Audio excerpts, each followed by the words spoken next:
Okay, so let's call this meeting to order. Would you please take the roll? Reverend Chavez is absent. Ms. Collins? Here. Dr. Jacobowitz? Here.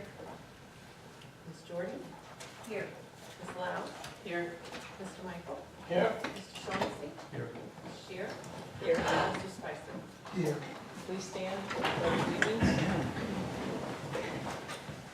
I pledge allegiance to the flag of the United States of America and to the republic for which it stands, one nation, under God, indivisible, with liberty and justice for all. Please remain standing for a moment of silence. Since our last meeting, we have had several losses in our community. Vincent Verge, who was a retired teacher, a longtime faculty member at Kingston High School. John Werner, husband of Kathy Werner, who was one of the vice presidents of the union and also a longtime reading teacher, now retired. And John Gall, who was the husband of Darlene Gall, who's one of our cleaners here at Sione.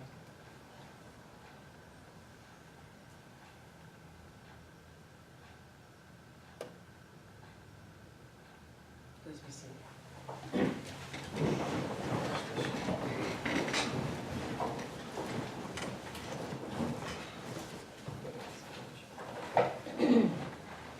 Okay, I'll entertain a motion to adjourn to executive session for the purpose of collective bargaining under the Taylor Law, KTF, ESP, CSEA, and ASPA, matters leading to the employment of particular individual or individuals, and employment history of particular individual or individuals or corporations, and to seek the advice of legal counsel. So moved. Seconded. I'd like to add an item to this, which is a matter made confidential by FERPA.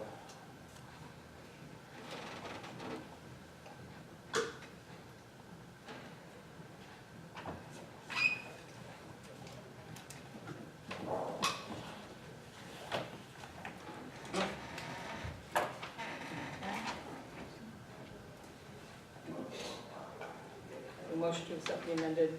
So moved. Second. Okay. All right. All those in favor?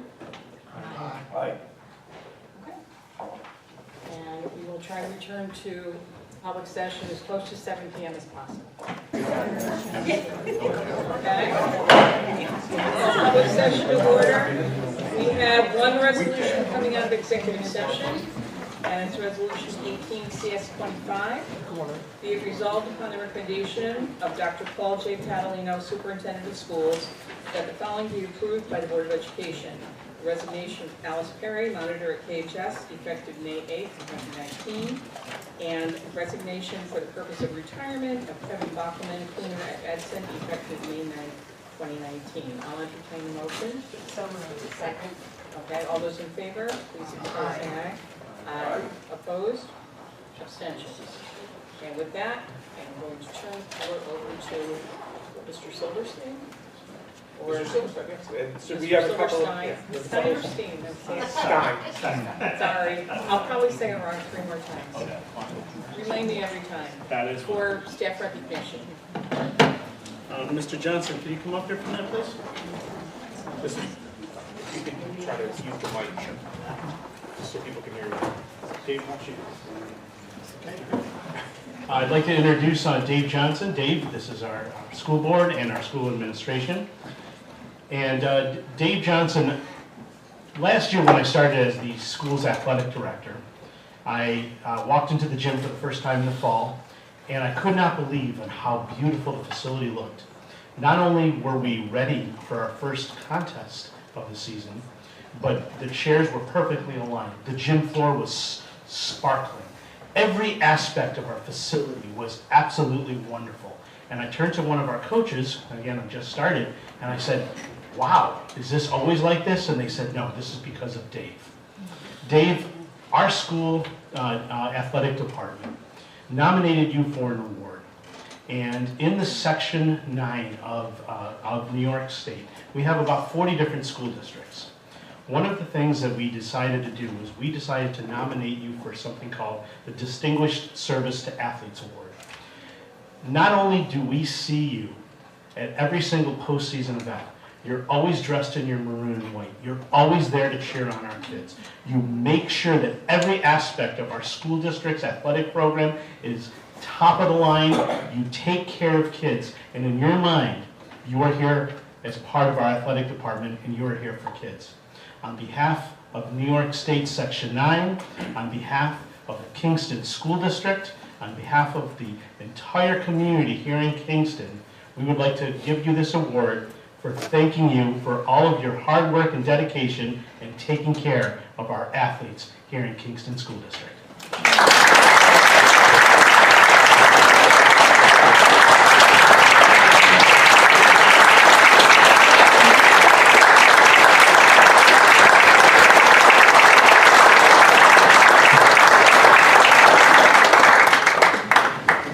Coach Kelder, can you come up here for a minute, please?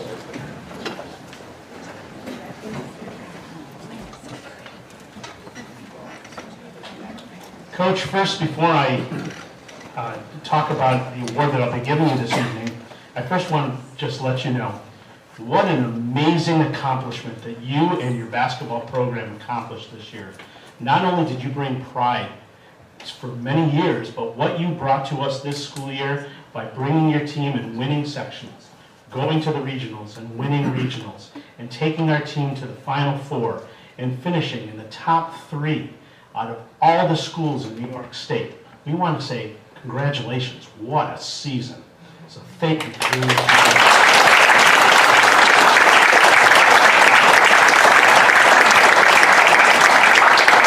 Coach, on behalf of our varsity club, on behalf of our athletic community, on behalf of the entire Kingston community, school board, and athletic department, along with our administration, one of the things that is extremely difficult to do is to win in high school basketball. Earlier this year, I went up to one of your basketball players, Brian Moore, who many of us know is one of the top athletes, 1,000-point scorer, and Brian's been helping coach our unified basketball team. Brian got his second win as a basketball coach, and I stopped him and I said, Brian, how does it feel? He turned to me and he said, but Coach Kelder has 300 of these. And I said, well, how long do you think it's going to take you? He said, I'll probably be in my late 90s. Coach, to win 300 basketball games while representing Kingston School District not only is unbelievable to accomplish, but to accomplish it in such a short period of time. We want to congratulate you on this incredible feat, and we're hoping that you're going to continue for many, many years and bring us 300 more wins. So on behalf of the school district, thank you and congratulations.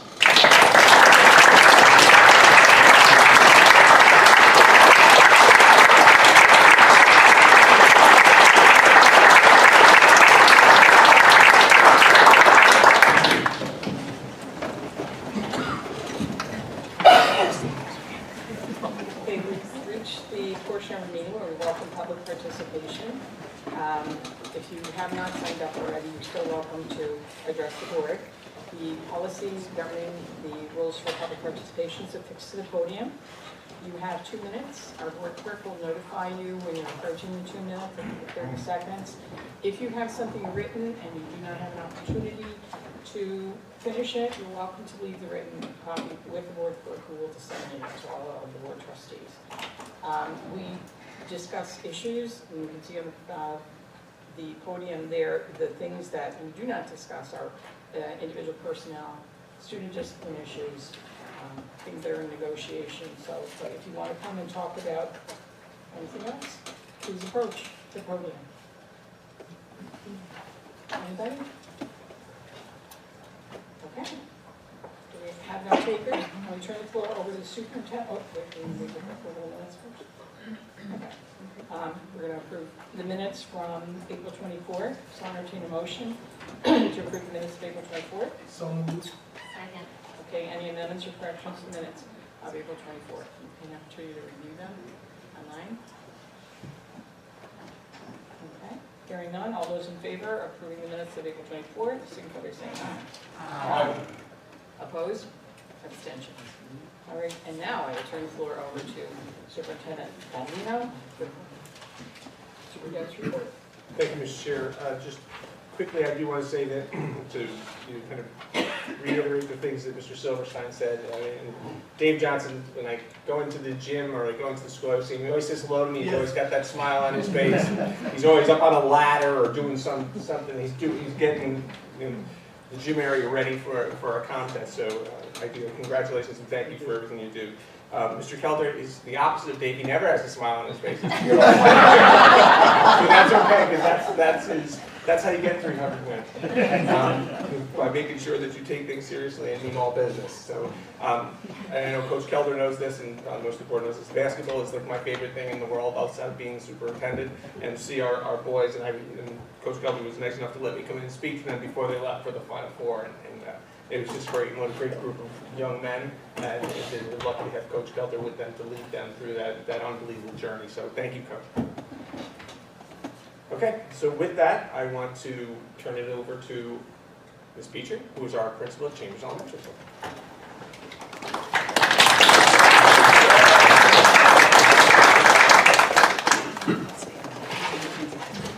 Thank you all for having me. I am very excited to be here. I really like this tradition of coming up and being able to speak with the board and kind of talk about some of our successes once a year, and it's a really nice thing to be able to do. And I'm excited to have some of our friends from Chambers here. We are going to talk a little bit about teamwork today. So part of the video that you're going to get to see is all about teamwork. And I thought a little bit about the theme that I kind of wanted to center things on today. And, you know, being the true elementary teacher that I am, everything that I do usually has a theme. And I really thought hard about what's important to us at Chambers and what really is kind of solidifies all the work that we've put together this year. And teamwork really is it. So I'm going to just going to start by sharing a little bit of a video with you, and then I have a couple pieces of information, and I'll take any questions. But the video will highlight some of the great things that have happened in our building and really showcase all the work that our team has put together and all the things that our students are doing. Sorry. Garrett's gonna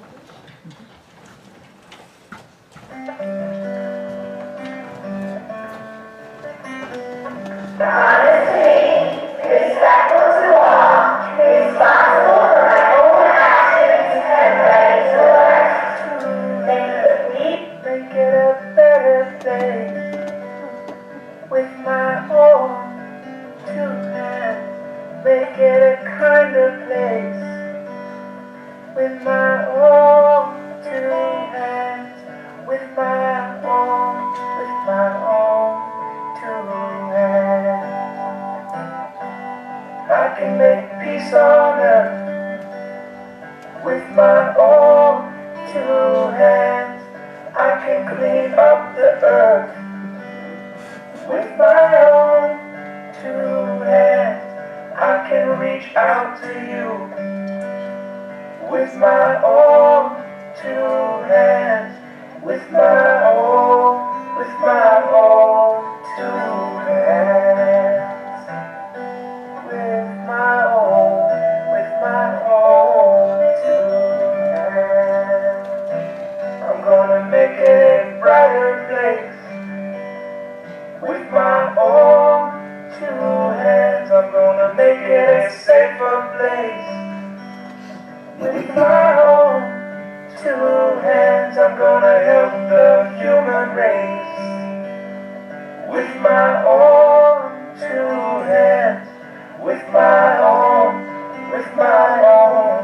two hands, with my own two hands, I can hold you in my own two hands, and I can comfort you with my own two hands, but you got to use your own two hands, use your own two hands, use your own two hands, with our own two hands, with our own two hands,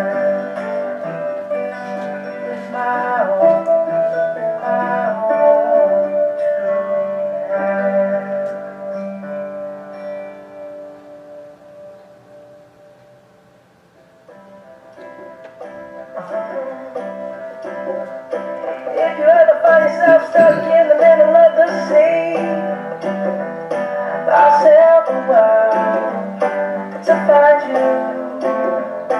If you ever find yourself lost in the dark and you can't see, I'll be the light to guide you. Find out what we're made of when we are called to help our friends in need. You can count on me like 1, 2, 3, I'll be there. And I know when I need it, I can count on you like 4, 3, 2, and you'll be there. 'Cause that's what friends are supposed to do, oh yeah. Ooh, yeah.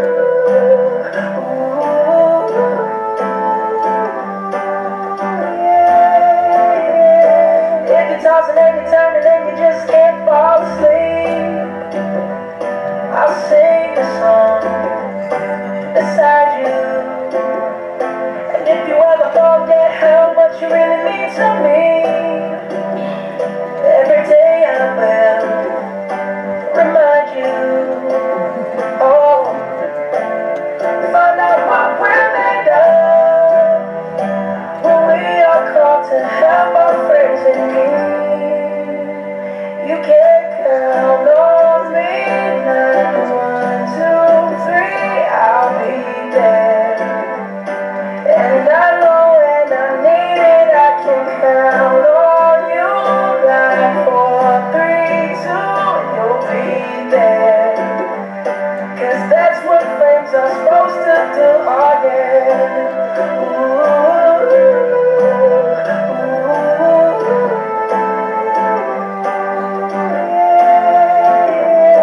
You'll always have my shoulder when you cry.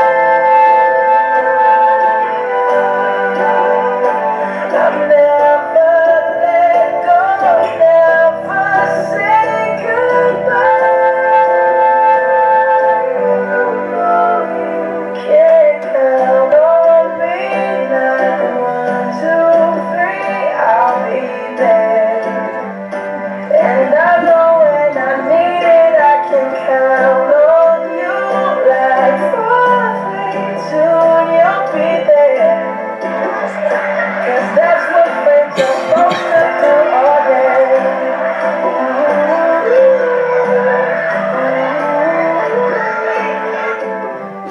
You can count on me 'cause I can count on you.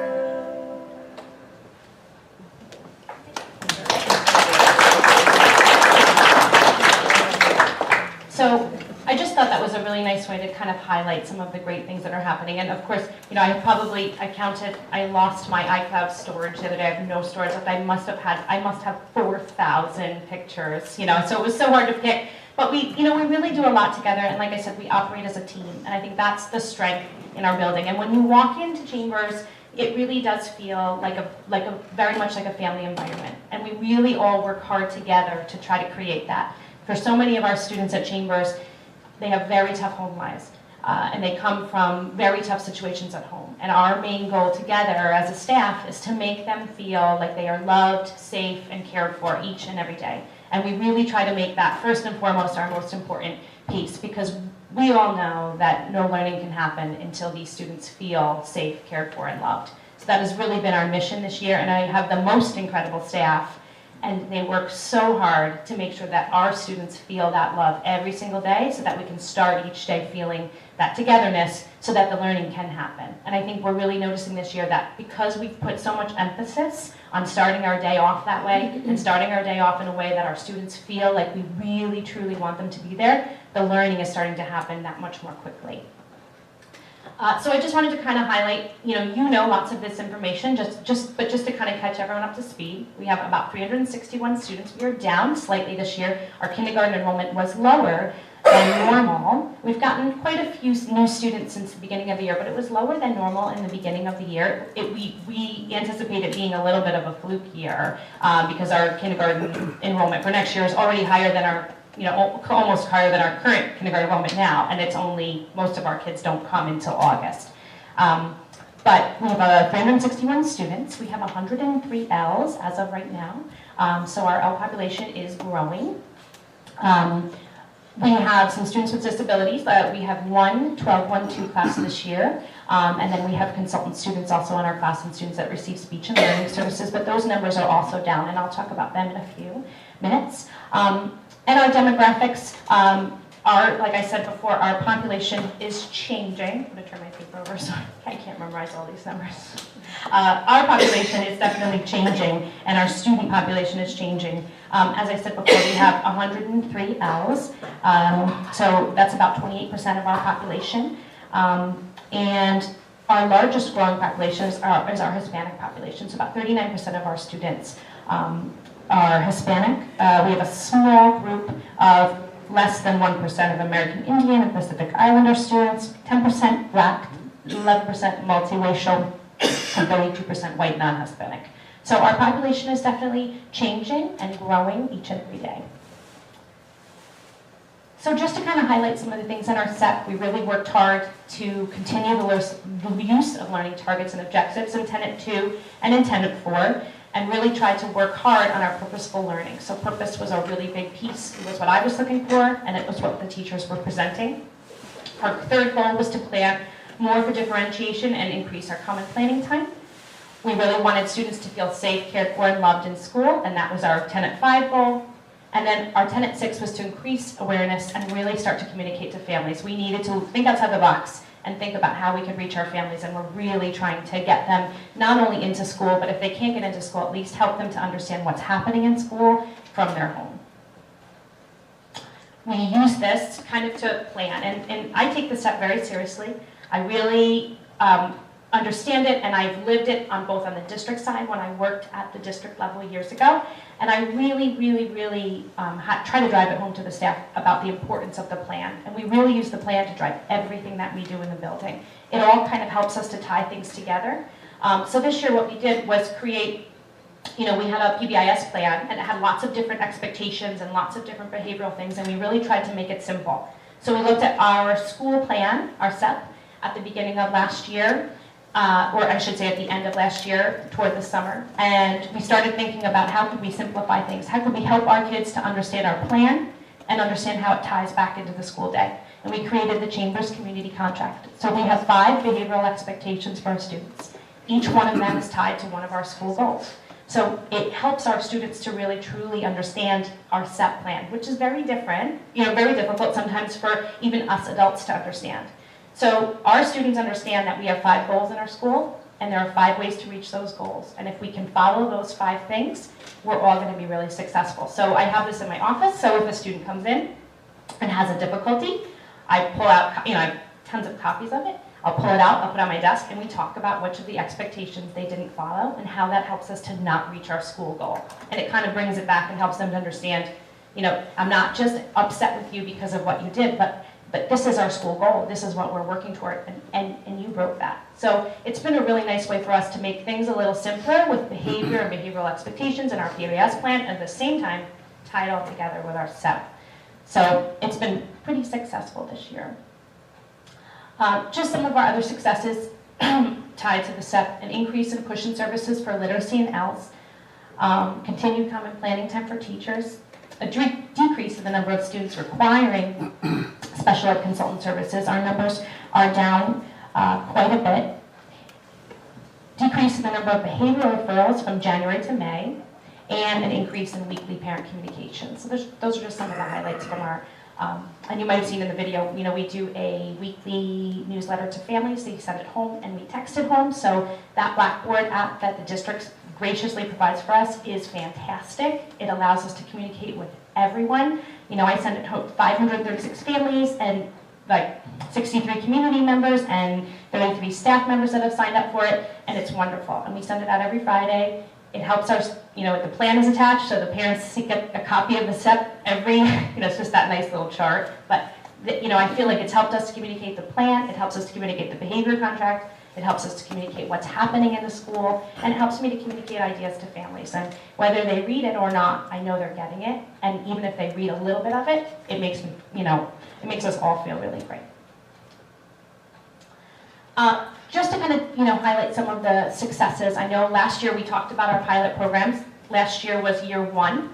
This year was year 2 of both our related service pilot program in kindergarten and our pilot program in grades K1 and 1-2. So I just wanted to bring along some information. So this was just one of the successes of the related service pilot, is the reduction in the number of students being classified at K1. So just kind of by looking at the graphic, you can see our numbers are going down. So we are classifying fewer students in the lower grades since the inception of the pilot program, because we're able to provide a lot more early intervention. We're not really using anything else. We're not using extra staff. We're just reutilizing our resources that we already have. So we didn't need to ask for anything else. We just kind of reorganized what we already had and used it in a more efficient way, and we're able to get really great results and lower our classification numbers. Here's a quick example. This is from our related service pilot class. The yellow represents the percent of students reading at or above grade level in the pilot class versus the average of our kindergartens across the board. So, they clearly are making great progress in the class. This is just a quick example of our L pilot program. So this is, it's very hard to measure the success of Ls. Dr. Felicel and I were talking about it, and it's very difficult to measure the success of our Ls because many of them don't take they don't take STAR if they're just entering and they speak no English. It's very hard for us to measure, and so many of our students at Chambers come and they speak no English, and many of them don't speak Spanish, so they speak Kutchi, which is a dialect, I'm sure you all know, and it's very hard to communicate with them. But our teachers do an incredible job, and they are just amazing. They work so hard and they work tirelessly for their students to help them to understand. And the pilot has had a lot of success because of the support that we have reallocated to this program. So the yellow represents, this is our STAR student growth percentile. So the yellow on the left-hand side represents the pilot class versus traditional first and second grade classes. So the first grade is the yellow versus traditional first grade classes, and then the yellow is second graders in the pilot class versus traditional second grades. On the right is reading in yellow versus traditional second grade classes, and then the growth of the pilot class versus traditional second grade. So the pilot program is making gains. Same thing, we just tried to look at 3 Ls, 3 students who have been in the pilot program for 2 years versus 3 Ls who have not been in the program for 2 years and have maybe been in it for 1, and then we're switched to traditional E&L program. The yellow is the students who have been in it for 2 years. The gray is the growth of the students in it for 1 or none. And same thing with reading. The yellow is the same 3 students for reading, and the gray is the students who are in the traditional E&L program without the extra support. And then I just looked at 2 kindergartners, one in 2 identical kindergartners, both entered first day of school this year, both came from the same country, very similar region, spoke absolutely no English, not in 1 word, same exact age, very, very similar students, live very close to each other, probably live a very similar life. The left is the growth of the student in the pilot program, and the right is the sight word growth of the student in the regularly E&L service classroom. So the pilot, and obviously they're not identical twins, and they're not, even if they were, they might not be the same, but it's just an example of the extra support that we've gotten and what we're kind of seeing from our students in those classes. So, we're kind of looking at teamwork will continue the dream work. That's our motto, and I have to say, we have learned from the top down. Our superiors, so Stacia and Beth and John and Dr. Valino have really kind of instilled this teamwork effort, and some of my principal friends are here tonight. We really work together as a team, and then I in turn, try to pass that on to work with my staff as a team, because teamwork does bring the dream work. So, questions? I talked enough, I'm sorry. Ms. Coburn. I'm so encouraged to see the data from the pilot programs we've been waiting. Yeah. And, you know, of course, time had to pass before you could see whether there was any impact. And I'm hoping in our next T&L meeting, maybe we can dig a little deeper into those data and kind of talk about the comparisons that were made and what that looks like. But that's really encouraging. I'm really excited about that. And we will have, our students are taking the NYSES lab right now, which will be great, because for ELS, a real great measure of their progress is their results on the NYSES lab, especially to see that real language. When we have so many entering students who have come in, you know, didn't take the STAR because they didn't speak English, or weren't able to do a lot of the other assessments because they didn't speak English. We have like nothing to measure them on from the beginning of this year, but they do have the NYSES out, and then we'll see the NYSES lab and hopefully be able to see some of that real growth too that you can all look at this summer. And so my question is actually about something different. And first, when you were in the first kind of slideshow, when you were going through, you said it said something about increased use of restorative practices. Mm-hmm. I'm wondering if you could talk a little bit about what that looks like in your school. So a lot of our teachers have started using restorative circles in the morning, or you know, just that some of them use typical morning meeting circles, and we started to try to open that up. You know, we have been really supported as building leaders to try to work with students rather than just suspending students. You know, so I have found this year many times when students have come into my office, we have tried various different restorative things instead of having them go, you know, immediately to suspension. I have a little card that I use with students where they'll write, you know, 5 different things about one another, if that's an appropriate, you know, something for this. We have a reflective sheet that we use with students that they'll fill out. We have reflective sheets that students use. For some, it's more appropriate when they use it back and forth with each other. One of the things that we started working on this year, as a result, just kind of listening to some of the things that our teachers were saying, was when a student leaves the classroom, you know, how do they enter back into the room? Or how does the teacher know that things have been resolved? So, you know, before it might have been that they got suspended and they went home, but now we're really working really hard to try to not send them home, knowing that that's not the best thing for them. And we do want them to re-enter the classroom. We want them to enter safely. So, you know, I have a little card that I created that has 3 boxes on it. And instead of students just being returned to the classroom, or me walking them in saying, go ahead, sit down, what that student and I, or that student, myself, and anyone else involved will utilize that to fill out. We kind of made it very generic so that it can be used by kindergartners, or it can be used by 4th graders. So the students have a choice whether they want to draw or write, and they talk about what they did, where they could have changed that path and tried something different, and then how they're going to prevent that from happening next time. They fill that out, we talk about it, and then we walk down to the classroom together, and the teachers are really understanding. I'll just kind of pull them aside for a minute or 2. We have a quick conversation, and then the student can return to class. And I have to say that it's been really successful because it's allowed our students to be back into class more. And the funny thing is, you know, since I've started using that card, I've used it less and less. So that's a really great thing. And it's something that we just kind of started, you know, this year and just tried out to see, will this work? And it's been something that I started using a lot in the beginning and haven't used it since we got back from spring break, which is a positive. Mrs. Jordan. I'm so excited that you're here, and you know, I'm just very grateful that you and our other elementary principals who are here tonight have such a positive enthusiasm for their students and their students and their staffs. And I know that when I walk into Chambers, because I'm lucky enough to have a granddaughter there, at the end of the day, which is the hardest time of the day, because teachers are exhausted, but they all have a smile on their face to greet the parents or grandparents who are coming to pick up their kids. Even the teachers who don't know me or, you know, are always smiling, congratulating the kids at the end of the day when they're returning them to their parents, and it is such a positive community. And that's as we wish for all of our schools, and I know that that is going on in many, many of our buildings. And I want to congratulate you and the other principals who are here who also do that same kind of cheerleading for their staffs and their students. And I appreciate it so much. And I also want to echo Dr. Strobowitz. So I'm so excited that this pilot seems to be doing what we had hoped.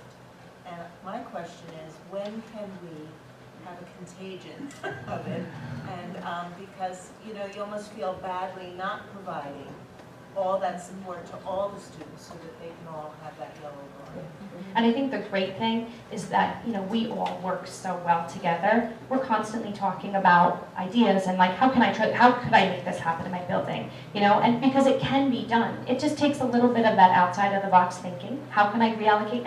And the good thing is that we are all talking. And Stacia kind of, you know, we kind of all just sit and chat and talk and share ideas and figure it out because we know it can happen. It's just a matter of like, you know, it's just a matter of making it happen. Yes, I am. Wonderful presentation. But I also wanted to say, when I came to visit Chambers to read, I noticed in your school, every child does need a school community. But at Chambers and at the other elementary schools, I've noticed they have a strong school family. And I found out how strong that family is because shortly after arriving in Chambers, I was quickly ushered to a Skyping computer and found out I was the star participant in morning announcements. Did you see yourself on? You were in the movie. Oh, I didn't. You made the movie. So that was very exciting that a number of the students, when I went to read in their classrooms, already knew me from morning announcements. But it's a wonderful family, and it is wonderful to hear all the programs and all of the data behind your success as well. So thank you. And the students loved Mr. Spicer. Loved Mr. Spicer. He was so my son came home and he was like, "We are the best reader today." I said, "I know, I heard him. He was wonderful." Oh, well, thank you. And we really do, I have to say the Skype announcements, if you notice the one slide, it was like the pledge, and then Mr. Spicer and I were down in the corner, like on the screen, and that's what the kids see every morning. And you know, we started this at the very end of last year, doing announcements via Skype in the morning. And now we've added, since our school review, one of our suggestions that our students gave to our reviewers, so it was one of our quick wins that we added on right after our review was over, was to start a mindfulness meditation at the end of each announcement. And that was one of our student suggestions. So our students suggested it to our reviewers, and our reviewers suggested it to me, and I was so excited to do it. And the teachers have been wonderful and flexible. I try to just take like 3 minutes, but our last part of the announcements, and Mr. Spicer got to see it, is we do a little mindful meditation. I have these great cards, and I just pick one and read off of them and kind of ad-lib a little bit. And we do a little breathing and mindfulness in the morning, and it is, for me, wonderful. I think the teachers really like it, and I think the kids, I know the kids love it. And it is so quiet in the building, across the building, and it's a great way to start the day. Any other questions? I would like to say, I just love this. Watching the kids, I think the biggest reward for teachers is when you see the kids really being joyful about what they're learning, and those kids look very happy in many of the frames there, and I'm happy to see the video. I liked what you said about collaboration. I like the fact that you're sharing best practices, the principals are sharing with one another. That's wonderful, marvelous. And I like something, well, I liked a lot of what you said. Most of it, all of it, is reutilizing resources, not looking for new or a bigger expenditure, but really taking a look at what was available and maybe using it in a different way. So. And I think that's really an important thing. I kind of said to the teachers at a faculty meeting a couple of months ago, we've got to be realistic. We're living in a tight world with a tight budget, and we need to really just think outside the box. We can't keep asking for more, but we've just got to think about what we've got and use it in a better way. And these teachers are incredible, and they know exactly what I meant and know exactly what we're going to do. So when we sit down on the 17th to plan for next year, that's going to kind of be the theme overarching. How can we do more with less, or more with what we have, and keep serving our students so that our smiles never disappear. Because truly, these kids are happy. And that's kind of what drives me every single day. They are happy, they are loved, they are cared for, and they feel safe. And I think they really feel the way that I feel when I walk in the building. They feel a part of that family. And we, truly are a family in our school. And I think that's a really wonderful thing. And I think it's a wonderful thing for our students. And I'm very thankful for my job, and I'm very thankful to be a part of this group because I just adore them all. So, thank you.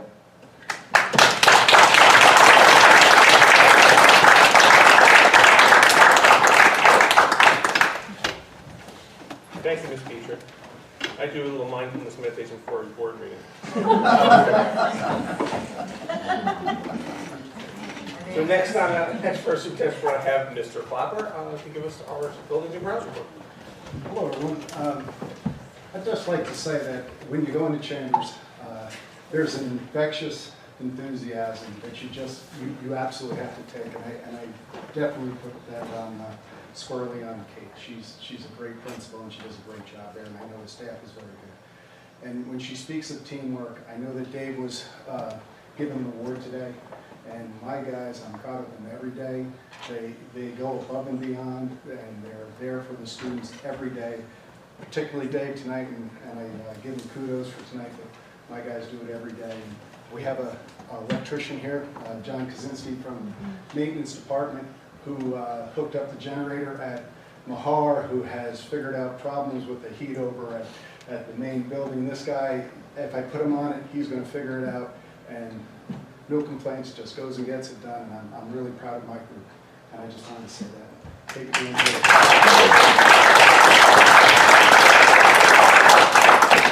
So, we are looking at carpet. I take the pictures with my phone now, and when I expand them, you don't get the whole picture. But we are at the point at Mahar where we are putting flooring down and all the finishing touches. The ceilings are in, floors are in. This is the tax office, the glass is in, countertops all done, painting is all done on the first and second floor. We've done final cleaning on the second floor. This is the inside of the tax office. Just about complete over there. This is the lobby, the old front entrance to the school. It still has the Mahar walk-off mat. It has new flooring, new ceiling, all the finishing touches, and those two doorways go over to the new administrative offices. I took this picture because we have a bottle filler and water there. As you can see, it says heavily chlorinated water because the plumbing system is 100% complete. This is the last piece for the health department. We have to chlorinate all the pipes, make sure they're safe for everybody to drink. And that test will be off probably tomorrow. Floors on the second floor are all waxed and ready for desks, file cabinets, and whatnot that's coming from this building, which the whatnot is the big one. We have a lot. I engaged with a local moving company. We walked through, and he said that it was going to take probably 10 guys 10 days, or 15 guys for 10 days, and 2 trucks. And it's going to be a monumental task, but we will take care of it. We will do it. On the second floor, there's a walkway between 1917 and the next section, and this area was just concrete. They repainted the concrete, and that hallway is completed. We've moved over to the high school now. Phase 2 has started. We are planning a big move. Dave Johnson's going to be a big part of that because everything has to be moved out of the basement of Main, and the whole east side facing the field house will be emptied, and work will start the week of 4th of July. So between graduation and 4th of July, they're moving out somewhere in the neighborhood of 25 classrooms, offices, you name it, everything's got to go, because anything left is going with construction. So we are taking care of all of that too. I don't know if you noticed, he was here a few minutes ago. John Boyle, our head custodian, was also here. I'm congratulating Mr. Johnson, and he's been a key player in this. That's the sports field. That was yesterday morning, and this morning the entire field is cleared off. All the fencing is gone. The field is down to a level where they're going to start to dig the drainage for the field. They feel confident that they're going to be done for our sports teams in August, and I have confidence in them too. They're probably about a week and a half ahead already. They've only been on under 2 days. They thought it was going to take a lot longer than it has. That's just another picture. That's all the drainage piping and everything that they're going to put underneath. Got a little skewed there, but I was afraid to go to the edge of the roof. So. Around the district, these are the other things. We're just kind of highlighting what our department's doing. Obviously, moving stuff over to Mahar. Over spring break, we moved about 60 file cabinets out of the basement of old files. We have to keep files forever here. talking about the generator, the man who put the generator in right here. We've completely painted the pre-K area and the gym area at Mahar and the kitchen. That's all done. We would have been done with the floor, but there was a lot of construction in the hallway. Originally, we were going to leave the floor in the hallway, and through construction, the tiles started to pop up. So our guys had to strip it all off, and we're going to have that floor done in the next week or so. District-wide, it's coming into air conditioning season. We're servicing all of those units. Maintaining the fields, which has been a real challenge this year. We've had more rain than sun, and we have two guys out on the field, Wes and Alan Brown, and they work very hard to keep those fields going well. We installed new doors over break at Bailey that have card readers and proximity cards. We service and mobilize the lawn equipment. We try to mow the lawn, but we can't because it's too wet.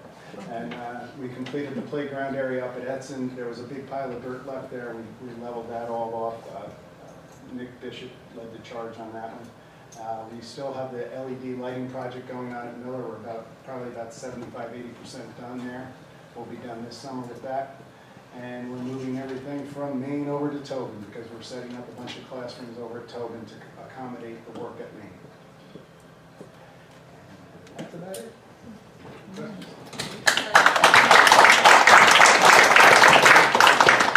Questions for Mr. Clapper? You guys are great. Thank you. You definitely are. And I know again, they're in the to- throes of moving tons of stuff for exams and things too, in addition to all of this. And then the summer work. And I could go down every guy and what they do extra and how they accomplish it, but I just want to shirt towel off of Kate again. She talks about teamwork, and my guy, it doesn't matter, they grumble a little bit, and maybe we shouldn't do this, or how are we going to get it done? And at the end of the day, it always gets done because they work together as a team and we get it done. Thank you. Thank you. Thank you. Okay, Mr. Shaw, Oh, one more? No. I just, sorry I didn't give you a heads up on this, but I just want to know that people across the state and across the country are getting more concerned about the measles outbreak. I think New York State has 300 outbreaks in the mid-Hudson Valley or lower Hudson Valley. Parents are really concerned about it. And I know that in Kingston, we have a very high percentage of vaccinated, very few unvaccinated. So I just wanted to ask Dr. Verge, Mr. Verge, to comment on that and give the community confidence that our community is well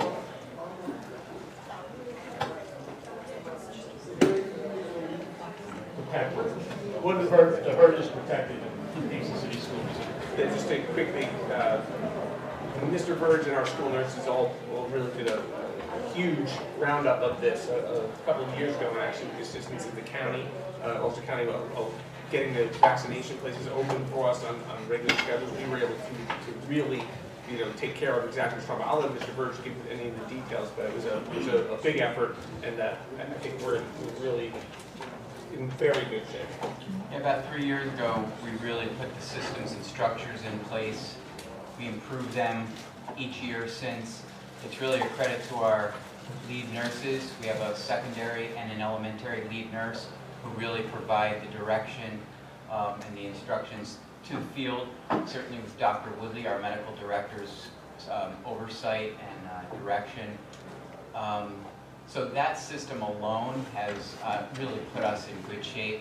But even beyond that, I mean, a credit to our nurses, again, across the district, especially our lead nurses. They're in constant communication with our registrar. So students who are registering, not only are we ensuring that they have whatever they're required to have, but we're even going even further than that. We're even paying close attention to where our teams have traveled when they're traveling out of our immediate area to other counties, especially Rockland County and the other counties that have been obviously, in the media regarding this, ensuring that students who may be part of that, who may be exempt from immunizations, et cetera, that we're not sending them into those communities. So feel very confident that because of the oversight and supervision of the great staff we have, that Kingston is in good condition. So I want to thank you for all the work that you've done over the last several years. You know, not even anticipating that something like this was going to happen, but if you had anticipated it, or if you had anticipated it, what you've done in the last several years really puts us in good stead. I've seen a couple photographs or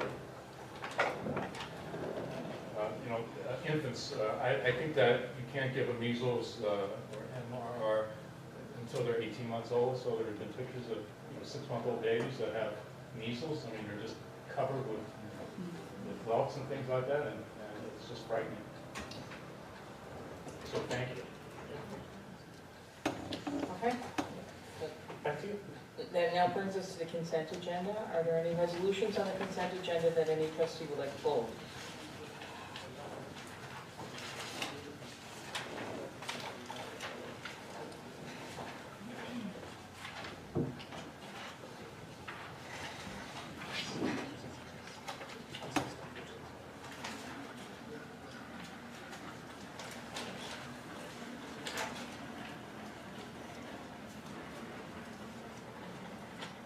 Hearing none, I'll entertain a motion to accept the consent agenda. Okay. Okay, any discussion?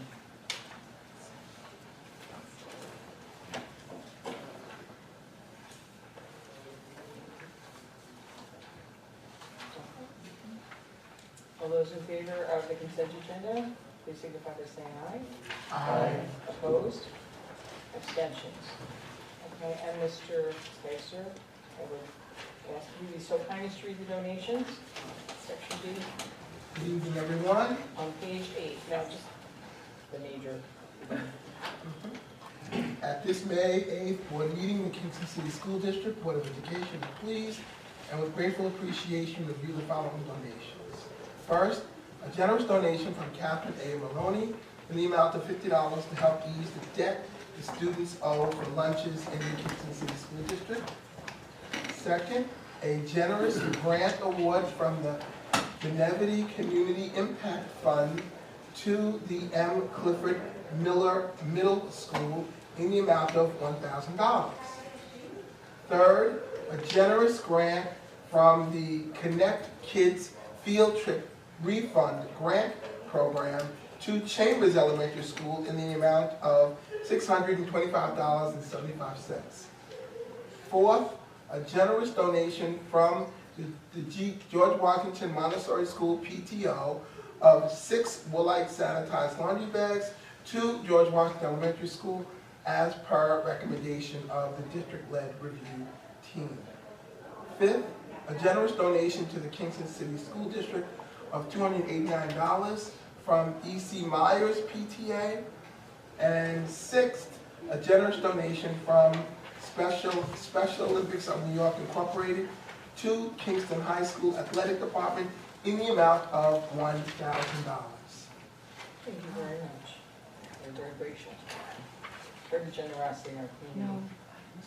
And that brings us to the Board of Education and the only committee reporting out. We will have some additions to the Jefferson discussion in a moment, is the Facilities Committee. Facilities Committee, you've already heard some of the work that's being done, some of the summer work, what's going on at Lamar. The Facilities Committee met this afternoon, and one important thing, which is the task by policy of the board, we have to name the new building and boardroom, and we are hoping to have resolutions on the next agenda, because they need about 4 or 5 weeks to get the signage in, and they're wanting to order the signage for both the new pre-K hub and the boardroom over at Lamar. So we need to talk about that. We can talk about that is on it.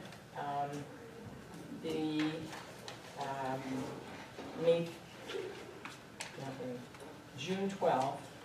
We asked at the last meeting when BDL was presenting it, because they have a tour in June, when the building is substantially finished. It already is, but when they have some of the furniture in there, we're hoping to have the boardroom outfitted for June 12th.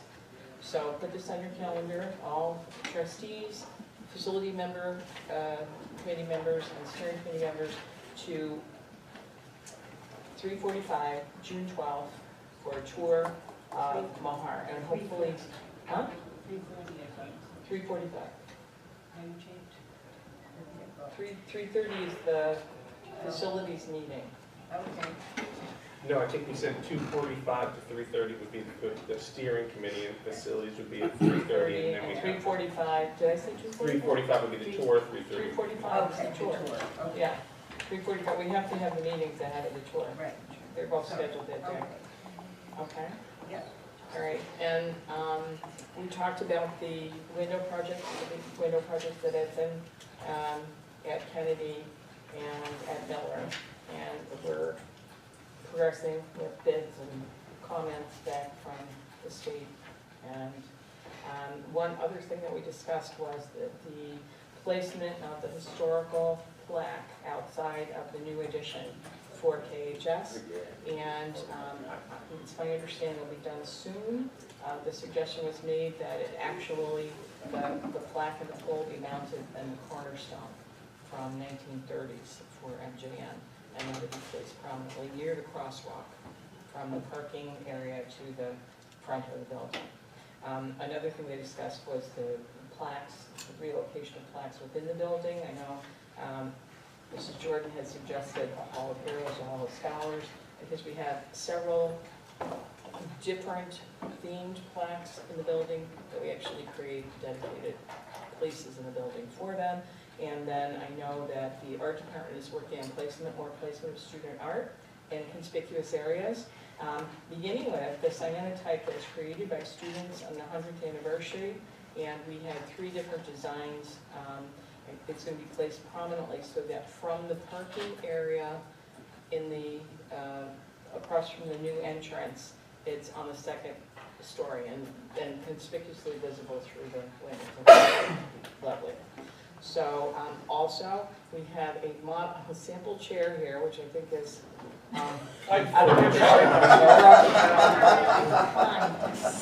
but because these chairs are going to be recommissioned probably to, I don't know, Throughout the new building. throughout the new building. Those smaller chairs, which were the request of the trustees. It has my approval. It's It coming. makes your presence comfortable, it reclines, we just can't unrecline it after, but yes, and it's adjustable, so, and washable. I will have pictures of the cyanotype and the proposed placement of it, and I'll send them out to the board, just for you to look at. Okay, thank you. Any questions about facilities? Yes? I just wanted to add that there was a lengthy discussion, and I think the public would be interested about that Carolina brought up the need for us to. Oh, absolutely, I'm sorry, thank you for reminding me about that. You heard Mr. Clapper speak about the fields, and several of our fields, well, they're utilized all the time, but several of our fields need maintenance now. And I know there's the Burke Field out between Crosby and Miller, and also the Burner Field out there that need to be addressed. I know that Mr. Silverstein has been out there taking a look at it with Dr. Carolino, and we talked about several different options. We can't, one of the problems is the weed growth and The what growth? Weed. drainage, weed growth, and the lack of drainage there, so it's kind of mushy at times when it rains. The drainage is poor. One solution would be to examine the cost of creating turf fields, because the maintenance, we can't spray for the weeds. It's a health and safety concern. So maybe we need to really take a look at a different type of field that could be utilized. Of course, it's not, it's not a forever field, but it's less maintenance than the fields that we have currently. Right now, we're trying out tilling, like excavating tilling, providing drainage, reseeding, and they would be out of commission for 2 years to do that. So, so maybe it's time for, in the next 5-year plan, maybe talk about exploring their options. I did speak, I said that Mr. Silverstein, myself, and Mr. Clapper went and walked not only Burke, but and discussed all of our fields. And I did have a discussion after our meeting this afternoon with our architect, who also has a field specialist who he's going to bring up, and I'm going to meet with, so we can look and see what our options are. I mean, like Mr. Shear said, our fields just get used. As long as there's not snow, if there's no snow on the ground, there are people on those fields, whether it's us or youth leagues or adult leagues, or there's people on all of our fields. So it's important that we take a look and see what we can do to improve them, and make sure they're safe, and make sure they're play. And this is all the fields in the district? All the fields in the district we're going to look at. They got a lot of use. Yeah, we have a lot of use, and I mean the Burke. I mean, there's no grass in the outfield at Burke. It's not. I mean, it's all wheat.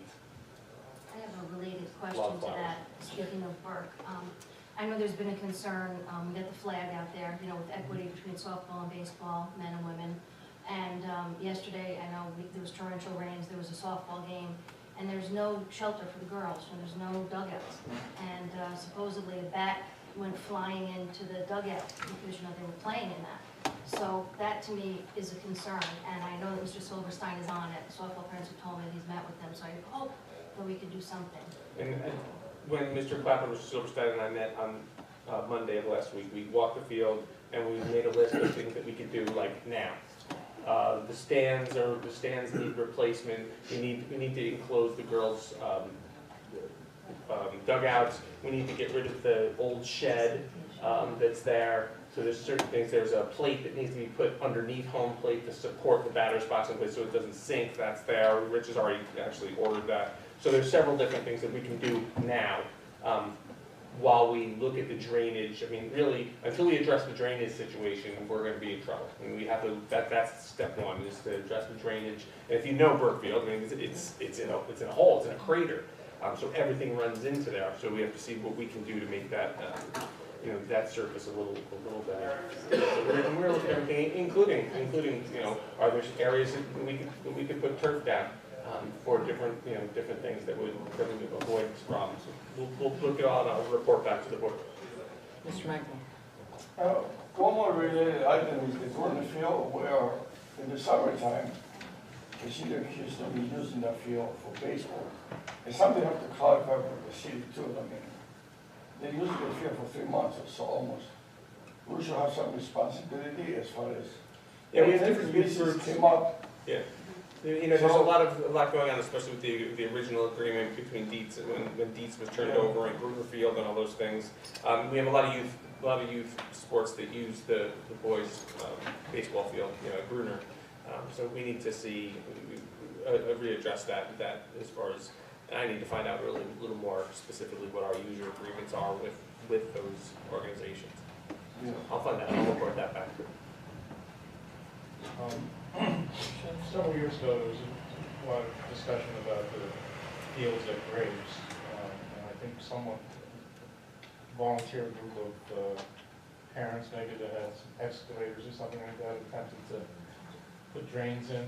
What is the situation there? I think that was before me. It's pretty much. Parent drains, but it's terrible. It's worse than it's ever been. And actually, Dr. Priest was here at our facilities meeting today.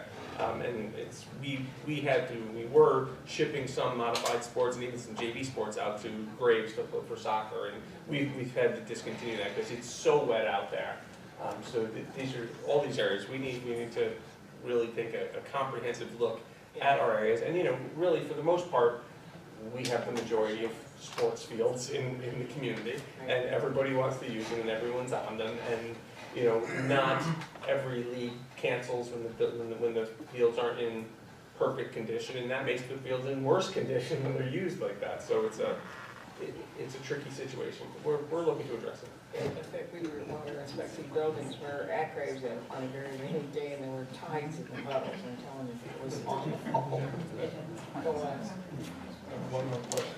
So, you brought up the naming of the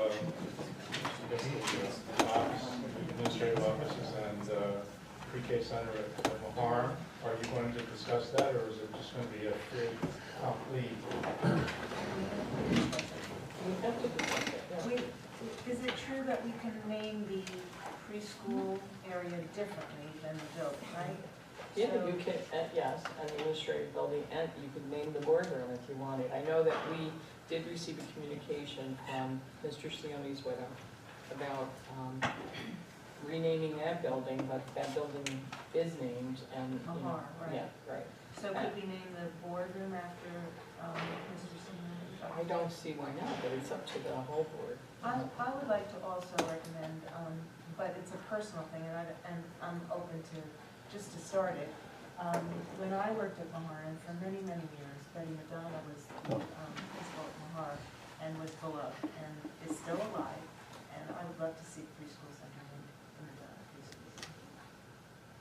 Betty Madonna Preschool Center, just because she was just an exemplar of a principal.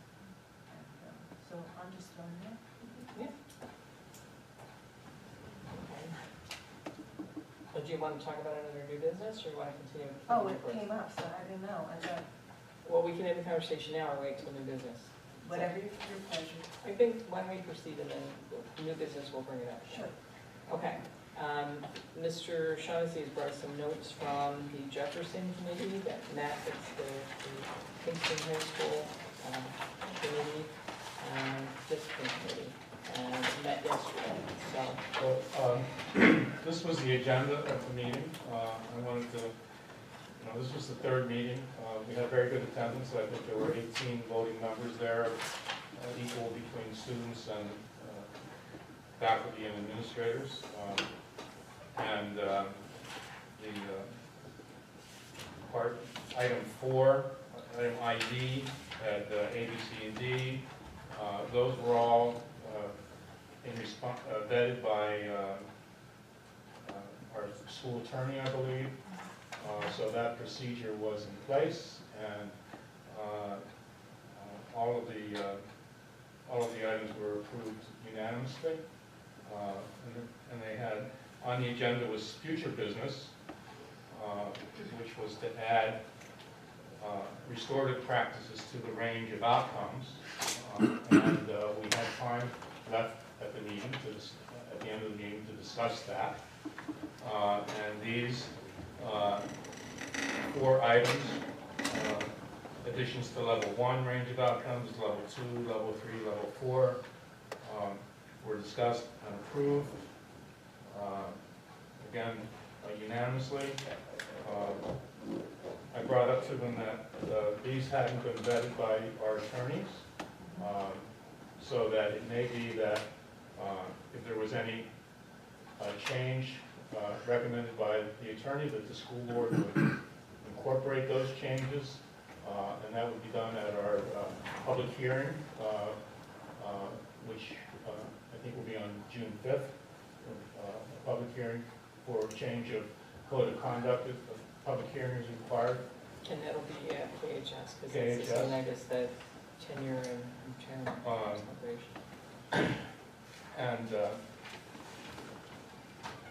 we'll be sure that when we approve the changes to the Jefferson Code, and I think it's in policy 5305, it will simultaneously be amended to in policy 5300, which is the student code of conduct, because it appears in both places. And I think that's what got us off base, out of sync. I don't know, we'll have to check with legal, because I believe the Jefferson Code can be more stringent but not less than the district code. So that was the legal advice we got. Well, in 5300, there's a code, the Jefferson Code is repeated as the code of conduct for the high school grades 9 through 12. So whatever is incorporated in 5300 to 5305 has to be changed in 5300.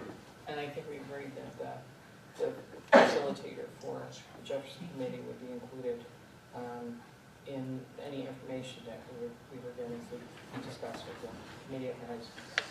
Thank you, Mr. Shaughnessy. Any questions from Mr. Shaughnessy?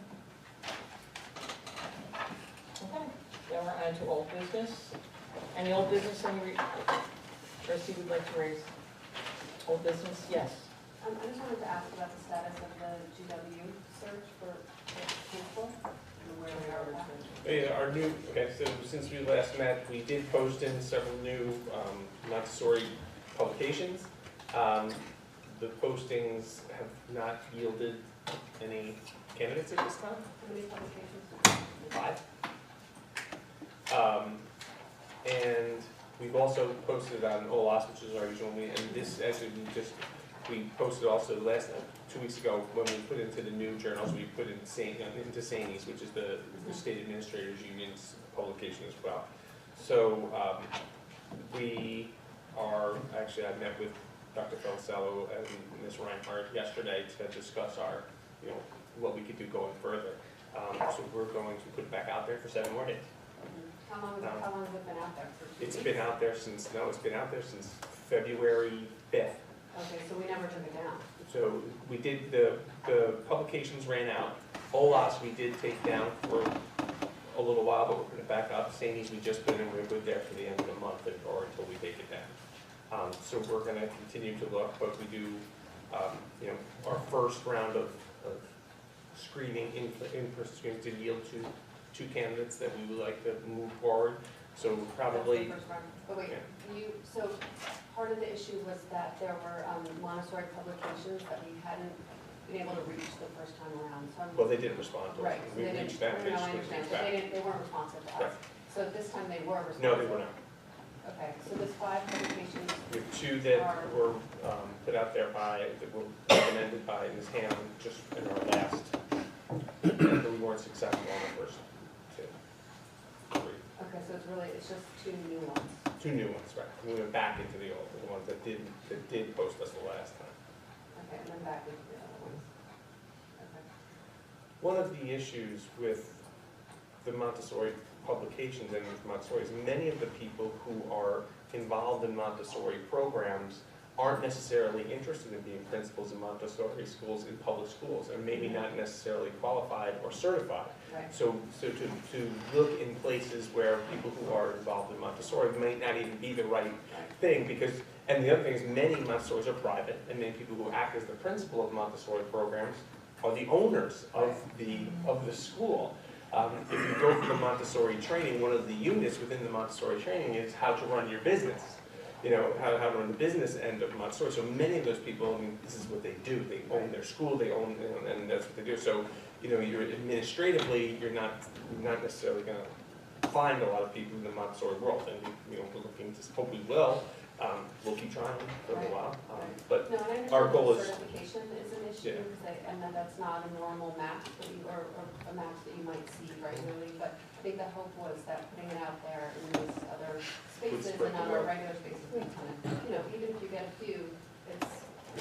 I think one of the things Dr. Felicello has been working on is making sure that we have a comprehensive opportunity and option for training for someone who maybe is the successful candidate but is not already Montessori trained. So to make sure we can get them in quickly, and get them into that training and ready to go when they hit the ground in September with students. So that's part of that focus right now too. Has there been any consideration of a headhunter approach to administrators or assistant administrators in other public Montessori schools in New York State? I mean, there are a number of them. There are 6. And no, we haven't looked at headhunters. I mean, we haven't headhunted anything else. And we've got a high school principal that's open and we're not hiring headhunters. So I don't think we really looked at headhunters as an option. Well, I mean, just that as an approach, directly approach administrators in existing Montessori schools in the state. Is it necessary that a good administrator be certified in Montessori to facilitate a Montessori school? Is there, can you identify a skill set or that would enable somebody to come and facilitate the program and then, as you said, train later? Yeah, we could find something. There's some people out there who may be perfectly well trained, very well trained in Montessori, but might not be good right, leaders. Exactly. And there's so some people who are good leaders who aren't necessarily trained in Montessori. My preference is to get a good leader who then will be open to understanding Montessori and facilitating it, rather than getting somebody who's got the training, but might not be a great leader. We're not going to give consideration to someone who wants the job just because, we want a good leader. And if a good leader applies for the job, they know the expectation is you are going to become trained in Montessori and run a Montessori school. So anyone who applies, I mean, it was clear in the postings, this is a Montessori school. The expectations is it will continue to be a Montessori school and that you will be trained as a Montessori leader. So if that's someone who is not currently Montessori but believes and wants to be part of that type of a program, that's great. That's how our program started. Right. I mean, the teachers weren't trained in Montessori, they were teachers. And then they became Montessori teachers. So I mean, the kid, a good leader is a good leader, and if they're interested in and willing and excited about becoming a Montessori leader, we're in good shape. That's more important. And bilingual would be. Bilingual. That's 68% of the students in George Washington are 58% of the students in George Washington are Latina. So, we're really looking for someone who checks a lot of different boxes here for us. Right.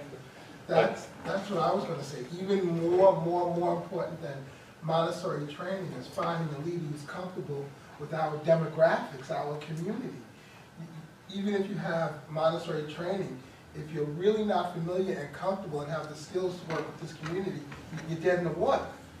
I agree with Dr. Panlino's line of thinking.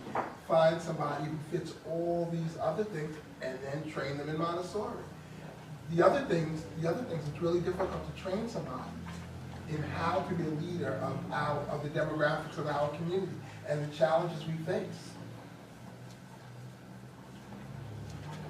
Any other comments on this? Well, this is my own observation, take it, down like this, but I think that the discrepancy between the Montessori school today and the practices that are used in our other elementary schools are much closer than they were 11 years ago, when the traditional elementary school practices were very much at variance with the Montessori philosophy. That as we've grown into an approach of social emotional learning and concern with home backgrounds and adverse childhood events and things like that, I mean, we're using a whole child approach in all of our elementary schools, I believe. Clearly more aligned with the Montessori philosophy than we were in the past. Yes, But the idea of, it's one of the things that sets us apart, is that we do have the opportunity for a different type of learning for our students in the Montessori program. And I think, to find a leader, find the right leader, and continue that program forward is our goal. And that's what we're going to do. Okay. Any other questions or comments about Montessori principal search? Okay, any other old business? Okay, I have the retreat summary from April 10th ready to go. I'll send it out tomorrow morning unless, I know 3 people haven't had an opportunity to weigh in yet. If you want to weigh in, you can do so until tomorrow morning around 5 a.m. And then if I don't have something from you, I'm going to send it out. It goes good. I also want to remind you there's a coffee and conversation on May 30th. I probably will see you all on 22nd, remind you again. At the high school at 2:16 in the library, specifically to speak with students.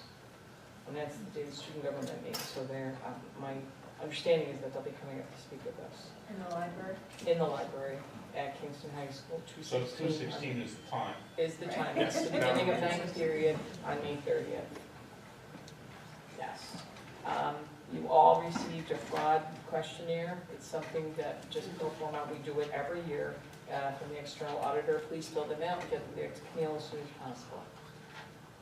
I sent mine directly to approve it. Okay. Or you can do that. You had the choice of either return to work clerk, return it, or send it directly to the external auditor. Okay? So that's fine. Absolutely fine. And I think that's it for that. We have this. Sure. Just Go right We ahead. talked about the GW principal, but I do want to give a little update on the high school principal position open as well. So our posting is up, and we are closing postings on May 17th. We're receiving a lot of applications, so Ms. Bondo is in charge of this process, and she's paper screening them right now and putting in place her interview team, and also the process, and as far as looking at transitions. So we are excited to get started on May 17th when we have everything in.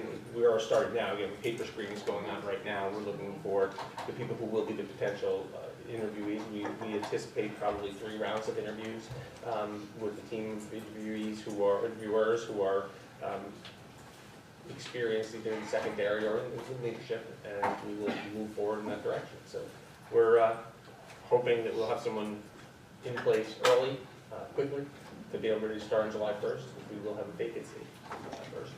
And Are the applicants coming from region-wide or? they're coming from all over the state. One of the hard parts about our online application system is it's a good and bad part about it is you can check, apply, put my application in for every high school principal job in New York State. So we may get an applicant from Buffalo who we look at and say, this person's great. And we say, oh, I didn't realize you were in Kingston when we go to the living. So we need to screen through that kind of thing. It's one of the struggles with that particular tool. But the great things about it too are that someone who was in Buffalo can learn about our posting. Any old business? Okay, I'm going to remind you, the superintendent evaluation is the last bit of old business. Superintendent evaluation form in your library this week. You also have hard copies distributed. You're welcome to fill out either. Please get them in by May 15th. That will give Ms. DePorna a week to type them up before we have our meeting. We'll be doing a second executive session with no action coming out. It's, just for the evaluation of the superintendent on the 22nd, following the board meeting, and hopefully we'll gotten everything in a timely fashion so that it can be added to that. We can use it for the composite remarks. Okay. All right, now on to new business. Now I'm noticing online we have a proposed support for, Assembly Bill, cataract surgery, A4743. So is that coming from the Legislative Action Committee? I think Mr. Turner put it in because it came from And Mr. Shaughnessy Well, suggested. that's the meeting. legislation that would give school districts the option of opting out of selection as a polling place, is that right? Yes. Discussion.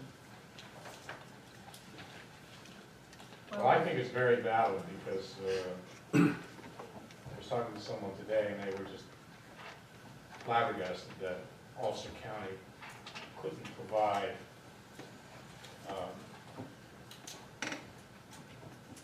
machines to us that we needed.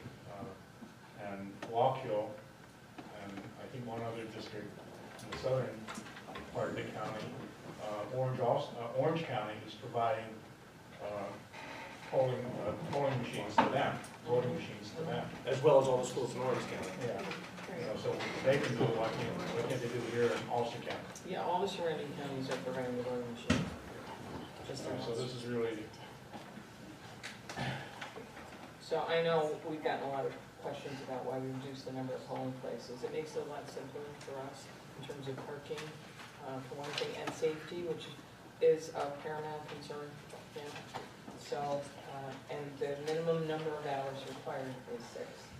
And that's what we have available, 3 to 9, at those 3 locations. It's out on the website. I know the Chamber of Commerce sent out a little newsletter about the change in the polling places.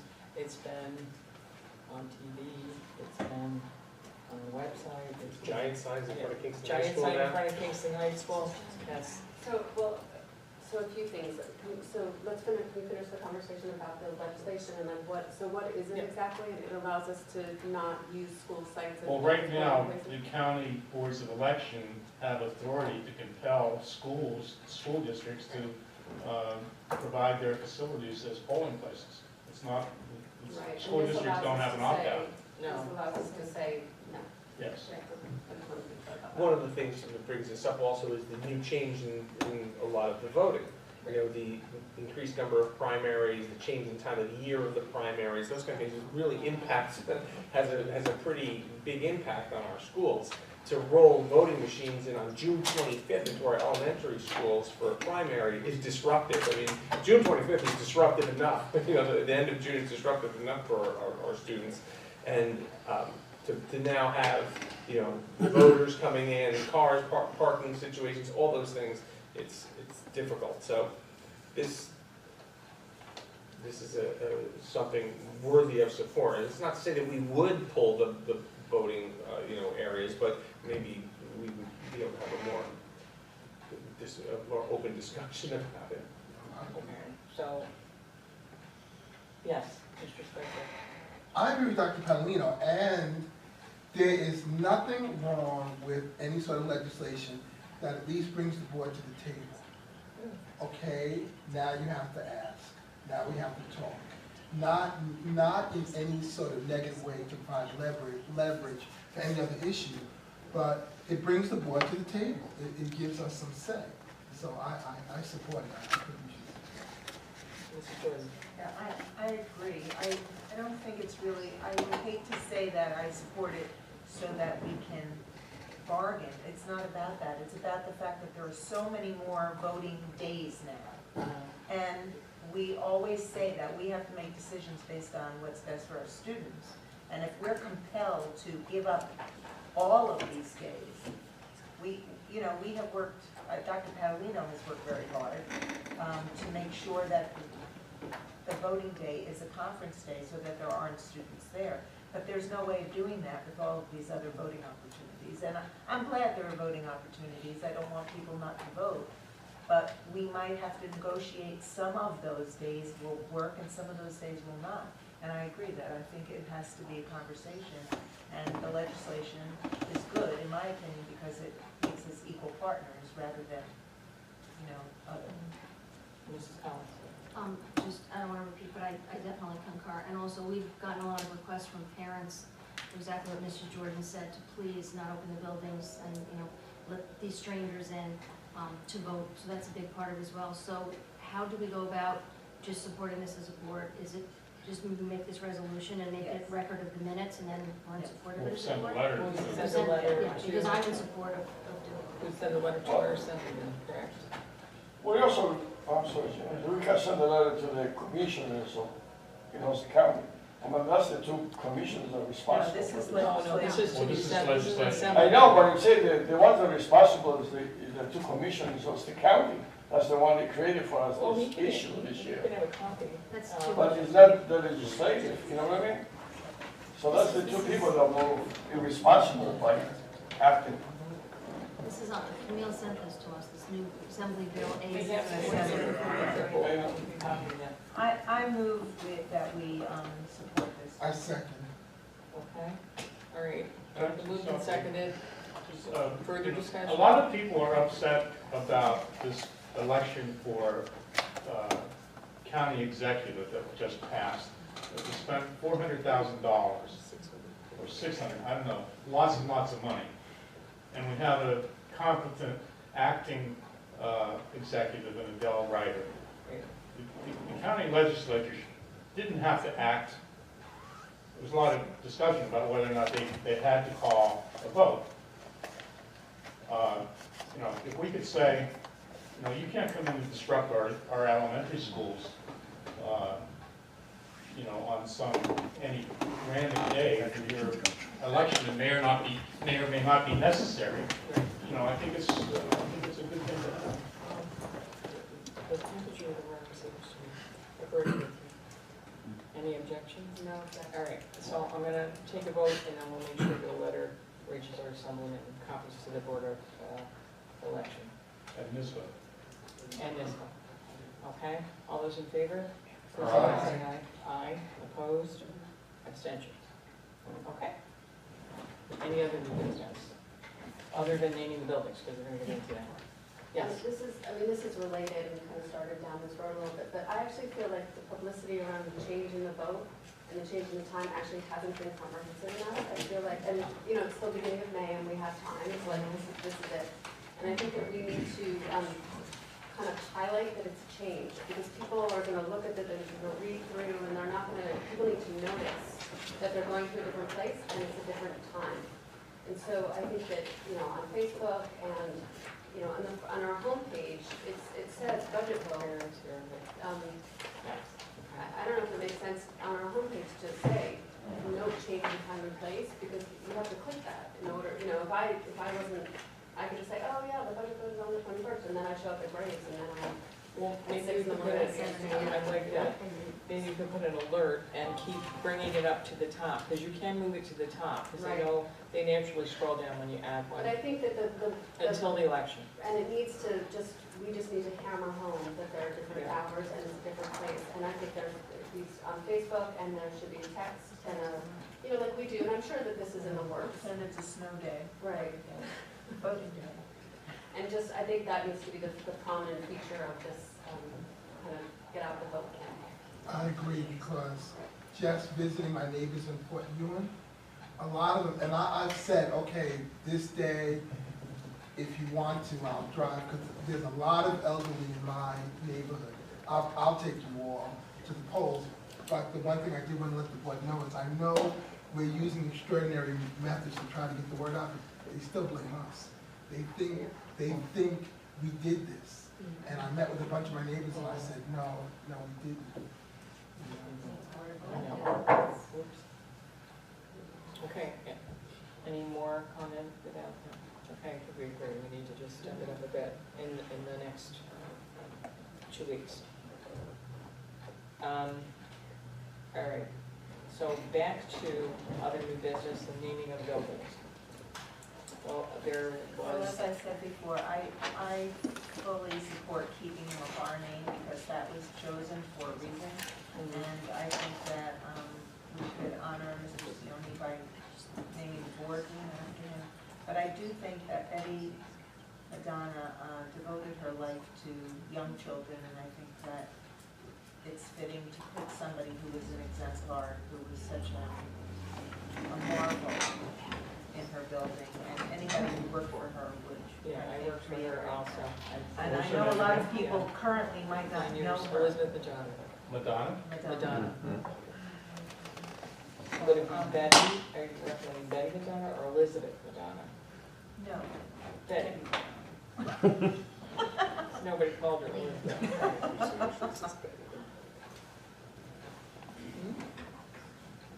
We just gotta make sure the whole name is there, Yeah.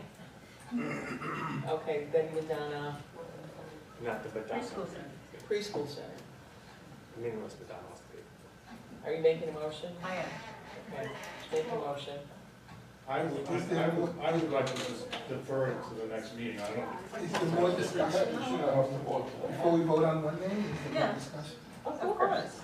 Oh, I mean, it's good to have a discussion beforehand so that it's not, so people in the community know what we're Right. planning to do. Okay, well, Mrs. Jordan has suggested that Frank Al Mahar remain the name for the administrative offices, and I would concur. I mean, people have referred to that, well, it's been there since 1874, I think, the original building, so, yeah. And Mrs. Sioni, I think, you know, I would have to be sympathetic to that. This has been named, this building here has been named in honor of Vincent Sioni, who we lost very soon into his superintendency. He was only in the superintendent's seat for about 3 months before he passed, very suddenly. And I agree that, you know, the intent was to honor him with the naming this building, but now we've sold it, and I think we might consider naming a portion of the building. Vincent Sioni, or, yes? I agree Think with about that. it. I agree that to name the ballroom as Shane. And yeah, the next meeting will be plenty of time. They need the time to order the signage, but it's only gonna take. I just 5 minutes or so. suggested somebody that I knew, because we keep talking about it and we never suggested. And if we don't start naming I got it. This conversation, no, it just came up with facilities, we brought it up. No, I know, Ms. Jordan said we keep talking about it, but this is the first time. No, in facilities, we keep talking. Today, no, today they said we needed to make a decision, because they needed to get the signage ordered. So, Even though the newest board member, I concur that we should leave it Mahar and also name the board members, you know what I mean? But I the did want pre-K to throw it. center, we'll have a discussion about. So, please, Yeah, sure. say again. No, the pre-K center. Oh, you're saying yes, we should- I did want to throw out a different name for the naming of the pre-K center because, like I said, being the newest board member on the board, since coming onto the board, someone has been strongly in my ear about the pre-K program and a strong advocate, and that's Reverend Childs. And he also went door knocking in Colonial Gardens and tried to get children into the program. He also held a community meeting at his church of all the local ministers. So, like I said, I don't know all of the people who have gone before and have been great advocates for our children. But I do know every moment on the phone that I have with Reverend Childs, sooner or later turn to, what are you going to do to help us get this pre-K program? What are you going to do to help us get this pre-K program? And so it ended up me, him and his wife, and Dr. Fiavella? Felicella, I never get her name right. Felicella, and are knocking Colonial Gardens doors and also going to, what school? We had a fair? Miller PTA. The Miller PTA fair, you know, and that came out of the meeting with the ministers, that idea to go to that. So I'm just saying, when we begin to narrow down our discussion. Well, there's more options than, you know, we have more than 2 names in that building. You know, there's a reading pit there, and that could be, you know, the James D. Chow reading, or James Chow reading pit, or whatever. And there's a cafeteria and gymnasium. That's true. You know, and that can be named something. So sleep on it, and we'll talk Sure. about it. I think it's a great. And I Might think get some public the input too. 22nd, Sure. the 22nd is soon enough to. We can put the letters on the building anytime we want, so we Right. don't let them be That's constrained by right. time, by the construction. That's an artificial constraint. It's the Mahar building, it's the Mahar building, and we can put letters on the walls anytime. There's no need to rush your decisions. Okay, so we'll think about it. Does the new building have a library? It's actually outside the reading pit, there's going to be a library as part of that vestibule, or that area there, so there's the reading pit, and those walls will be lined with shelves, and there'll be books there for our Another pre-K. spot. Another thing to name, right? Okay, any other new business? Which brings us to board member announcements. Any board member announcements? Mr. Spicer. I have a board member announcement. I attended the Graves concert, the choir concert, and the band concert, and it was absolutely wonderful. I sat there watching everything that was going on, all the parents, all the children involved, and it didn't matter whether every child was on key or not. A lot of cheers, a lot of applause. It was a wonderful program, and I just thought, as I was sitting there, this is cuter than a full moon. It was just wonderful, and I was so happy to be here. You never heard of cuter than a full moon. Thank you very much. Any other board member announcements? Mr. Shaughnessy. I think there's 2 films that are being shown in the district in the next few weeks. One of them is tomorrow night at the Shear Auditorium, and that's was it Lacey Delgado's film, A Pretty Little Lie. And then there's another one that's going to be at GW, I believe, the following week. Little White White Lie. Yeah. And then there's another one. Don't leave, Mr. Lamb. Don't leave. We're just going this far. Come back. There's another one at GW.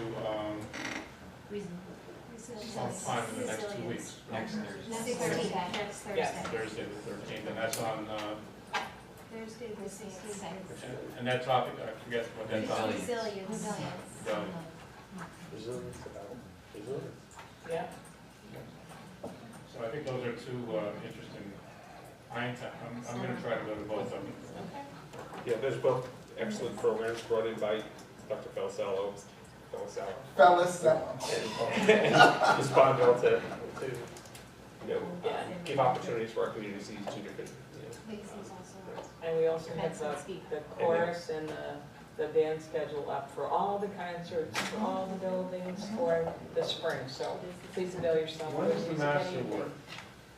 The master work? That's also the 16th, I believe. That's the 16th of May? 16th? So that's a week from tomorrow, is that right? Something's happening on the 16th. Yeah. Resilience. Yeah. Oh dear. Okay, but that's phenomenal. Absolutely phenomenal. Baseball.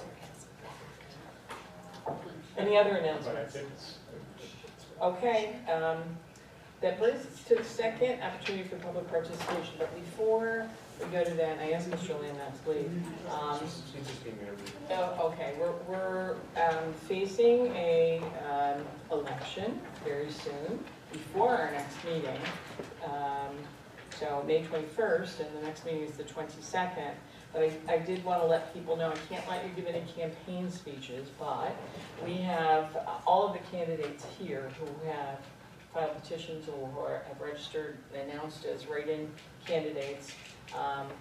Please get out and vote on May 21st. And you're going to be voting on the budget on 4 seats on the board of trustees. We have current board members, Mrs. Jordan running, Mr. Spicer, and Mr. Michael. And also, we have Mr. Lamb, who is declared, and a write-in candidate recently declared, Mr. Don Avalon, back here. So, I know that there'll be announcements in the paper, probably information about them up on the website, and there's a Meet the Candidates night on May 14th at Kingston High School in the auditorium at, what time? Karen? 6, thank you. At 6 p.m., KHS Auditorium, May 14th, if you want to hear the candidates speak on issues. It'll be moderated by the Legal Women Voters. I think the past state president, Dare Thompson, will be moderating. So please come, please vote. And we've reached the second opportunity for public participation. If anyone who wants to address the board now, please come to the podium. I'll make this quick. Since I was married, since Gary and I were married in 1979, I arrived in Kingston. At the end of December, I was welcomed with open arms by Betty Madonna and Mahar. Started attending my first board meetings then, because it was always the school that was going to be closed the next year. So I became a dedicated Board of Education attendee, and I am filled with gratitude that you're keeping the name Mahar. When I left that school, that was the one thing I said to myself, you know, if I could just see this reopened with some children in it and the name, I would feel like the circle's been completed and we've been able to do what we needed to do. So I'm just really filled with gratitude that that's going to happen. Thank you. Anyone else would like to address the board? Sue Bowers. I just want, oh, sorry. 2 minutes. Oh, I prepared a whole speech. I was going to read the Did you laminate it? I laminated. No, I just wanted to say that as a community member and as a taxpayer sitting here in the audience, that I was just so happy, or I am so happy to see such a positive board meeting. I mean, so much good information, so much good discussion. Kate's presentation was wonderful and inspiring. Kids are doing good things, staff are doing good things, you guys are doing great things, and having also attended board meetings probably as long as Carol and Gary have, they've not always been really positive. And so it's just a real pleasure to see this team working so well together. I also wanted to say one thing about Mahar. I also am grateful that that school is going to maintain that name, but I wouldn't want every room in the building to have a name.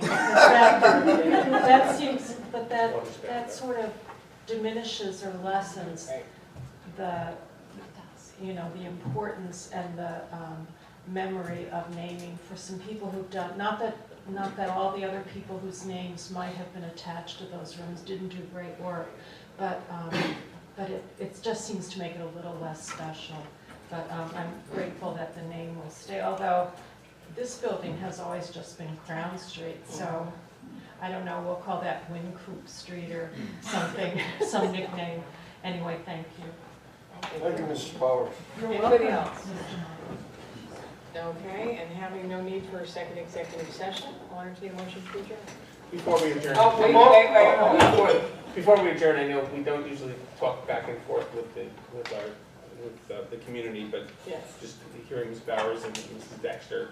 First of all, I'm sure this is the first time you're having a discussion about Mahar opening instead of Mahar closing, which is a big thing. But I think it's worth pointing out at this point that 6 years ago, we closed 4 elementary schools, and most of you were on the board, and as a board and as administration, we made a promise to our community that these buildings would be repurposed. They would not be derelict buildings, that we would, you know, fulfill our responsibilities to the communities. And Mahar is now going to be full, and we did literally close this circle now, so we've used all of our buildings have a new purpose, and you know, we had a good experience and a learning experience with what happened at Tilson, and we didn't allow that history to repeat itself. So I think that I appreciate the help and support of the board for us to keep that promise to the community. And opening Mahar is going to be a great new thing for that neighborhood, and a great thing for us as a school district. I think this worth an applause.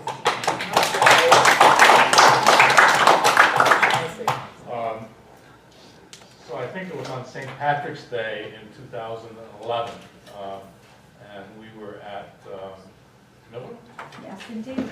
And in Miller Cafeteria, and that's when we voted to close Mahar, beginning in 2013, I believe. And I remember Mrs. Dexter's reaction to it, and I'll never forget it. And just a crime. And I'm glad to say that we've become good friends in the intervening years, and I'm glad that she's going to see Mahar opened again as a building for her children. I'm really grateful, thank you. Well, I would like to commend Dr. Bonadino as far as this repurposing of the schools. He's done excellent work, but also can commend Mr. Shaughnessy, you know, and most of us have been working on the board together for the last 6 years, and we managed to refurbish all the schools and reopening the school. So I think we have done a great service to the community and to all students. Okay, there's a motion and a second. All those in favor of adjourning, please signify by saying aye. Aye. Okay, please get out and vote. Go to the candidates night, and we'll see you again on the 22nd. And I'll send you emails in between.